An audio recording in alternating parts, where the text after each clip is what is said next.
Bonjour. Pour la première phrase, une onde progressive périodique est caractérisée par sa célérité. Donc, une onde progressive périodique est caractérisée par sa période ou bien par sa fréquence. Donc, c'est faux. B.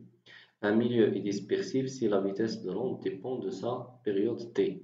On sait qu'un milieu est dispersif lorsque la célérité dépend de la fréquence, c'est-à-dire automatiquement de la période, car la fréquence égale 1 sur t.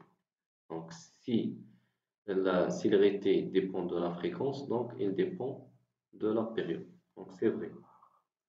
C. Lors de la diffraction dans un même milieu, la célérité de l'onde est modifiée. On sait que seulement la direction qui est modifiée n'est pas la célérité. Donc c'est faux. D. Les ondes mécaniques progressives peuvent se propager dans le vide. On sait que les ondes mécaniques, c'est-à-dire ce sont des ondes qui nécessitent un milieu matériel pour se propager. Donc le vide, ce n'est pas un milieu matériel. Donc 1, c'est B. On sait que la vitesse égale une distance sur delta t, la variation du temps.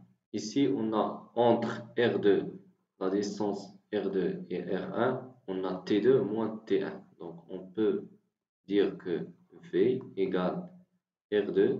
On choisit R2 moins R1 car on a les informations nécessaires pour calculer la vitesse. Donc R2 moins R1 égale T2 moins T1. C'est R2 moins R1 sur T2. T2 égale T1 plus 1,5 moins T1. T1 moins T1, elle reste seulement 1,5. Donc c'est R2 moins R1 sur 1,5. On fait une application numérique, mais il faut faire attention aux unités. Ici, on a R, le rayon, en centimètres. Donc, il faut le convertir en mètres. Donc, c'est 56 moins 14 fois 10 à la puissance moins 2 sur 1,5. Ici, on va trouver la vitesse qui est égale à 0,28 mètres par seconde. Trouver T2, donc on sait que V égale une distance sur le temps.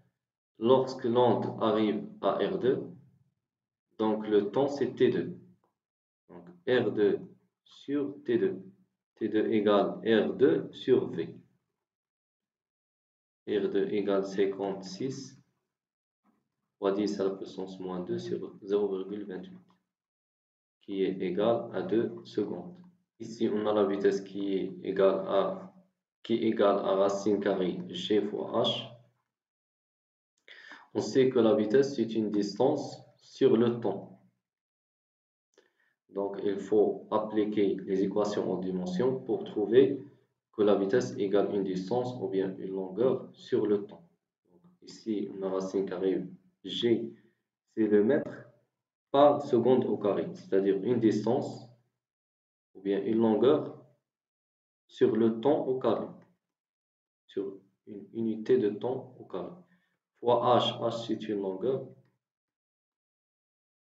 L fois L, longueur fois longueur, c'est longueur au carré, divisé par le temps au carré. La racine carrée de tout ça égale une longueur sur le temps. Donc, on a bien vérifié que V, cette relation, est homogène. Donc, si on veut calculer H, V au carré égale G fois H, alors H égale V au carré sur G, qui est égal à 0,28 au carré sur 9,8, qui est égal à 8 fois 10 moins 3 mètres, c'est-à-dire 8 mm. Merci pour votre attention.